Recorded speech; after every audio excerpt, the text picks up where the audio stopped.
ಬಹಳ ಜನಕ್ಕೆ ಈ ವ್ಯಕ್ತಿ ಹೆಸರು ಗೊತ್ತಿರುತ್ತೆ, ಆದರೆ ಅವನ ಮೌನ ಗೊತ್ತಿರೋದಿಲ್ಲ. ಜನ ಅವನ ಬರೀ ಸ್ಟೇಜ್ ಮೇಲೆ ನೋಡಿದ್ರು, ಆದರೆ ಸ್ಟೇಜಿಂದ ಕೆಳಗೆ ಹೇಗಿದ್ದ ಅಂತ ಬಹಳ ಕಮ್ಮಿ ಜನಕ್ಕೆ ಗೊತ್ತು. ಅವನು ಹುಟ್ಟಿದ ಜಾಗ ಯಾವುದೋ ದೊಡ್ಡ ಸಿಟಿ ಅಲ್ಲ, ಐಷಾರಾಮಿ ಮನೇಲೂ ಅಲ್ಲ. ಒಂದು ಸಿಂಪಲ್ ಫ್ಯಾಮಿಲಿ, ಆದರೆ ದೊಡ್ಡ ಕನಸು. 1958 ಅಮೆರಿಕಾದ ಒಂದು ಸಾಮಾನ್ಯ ಕುಟುಂಬದಲ್ಲಿ ಅವನು ಹುಡ್ತಾನೆ. ಆ ಟೈಮ್ನಲ್ಲಿ ಯಾರಿಗೂ ಗೊತ್ತಿರಲಿಲ್ಲ ಈ ಹುಡುಗ ಮುಂದೊಂದಿನ ಜಗತ್ತಿನ ಸಂಗೀತವನ್ನೇ ಬದಲಾಯಿಸ್ತಾನೆ ಅಂತ. ಅವನು ಸ್ಟೇಜ್ ಮೇಲೆ ಹತ್ತಿದ್ದು ಸ್ಟಾರ್ ಆಗೋಕೆ ಅಲ್ಲ, ಕುಟುಂಬದ ಜೊತೆ ಹಾಡೋಕೆ. 5 ವರ್ಷದ ವಯಸ್ಸಿನಲ್ಲೇ ಅವನು ಮೈಕ್ ಹಿಡಿದಾಗ ಜನ ಗಮನಿಸಿದ್ದು ಒಂದೇ, ಈ ಹುಡುಗನಲ್ಲಿ ಏನೋ ಬೇರೆ ಇದೆ ಅಂತ.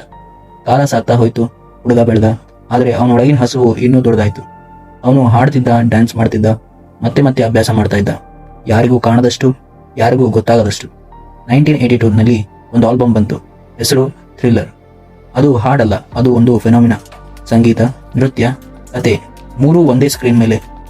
ಮತ್ತೆ 1983 ಒಂದು ವೇದಿಕೆ, ಒಂದು ಹೆಜ್ಜೆ, ಕಾಲು ಹಿಂದಕ್ಕೆ ಜಾರಿತು, ಜನ ನಿಂತುಬಿಟ್ರು, ಲೋಕ ಮೌನವಾಯಿತು. ಆ ಕ್ಷಣದಿಂದ ಆ ಹುಡುಗ ಸಾಮಾನ್ಯನಾಗಿರಲಿಲ್ಲ. ಇದು ಮ್ಯಾಜಿಕ್ ಅಲ್ಲ, ಇದು ವರ್ಷಗಳ ಅಭ್ಯಾಸ. ಹೀಗೆ ಜನಿಸಿದ್ದೆ ಮೂನ್ ವಾಕ್. ಆ ಒಂದು ಹೆಜ್ಜೆನಲ್ಲಿ ಡ್ಯಾನ್ಸ್ ಬದಲಾಯಿತು, ಸ್ಟೇಜ್ ಮೀನಿಂಗ್ ಬದಲಾಯಿತು. ಅವನು ಹಾಡಿದಾಗ ಜನ ಕೇಳ್ತಿರ್ಲಿಲ್ಲ, ಫೀಲ್ ಮಾಡ್ತಿದ್ರು. ಅವನು ಡ್ಯಾನ್ಸ್ ಮಾಡಿದಾಗ ಅದು ಸ್ಟೆಪ್ ಅಲ್ಲ, ಅದು ಒಂದು ಗುರುತು. ಇವತ್ತಿಗೂ ಬೀಟ್ ಆಗದ ಪ್ರಪಂಚ ಕಂಡ ಅತಿ ದೊಡ್ಡ ಪರ್ಫಾರ್ಮರ್ ಅವನು ಬೇರೆ ಯಾರು ಅಲ್ಲ, the king of pop, Michael Jackson.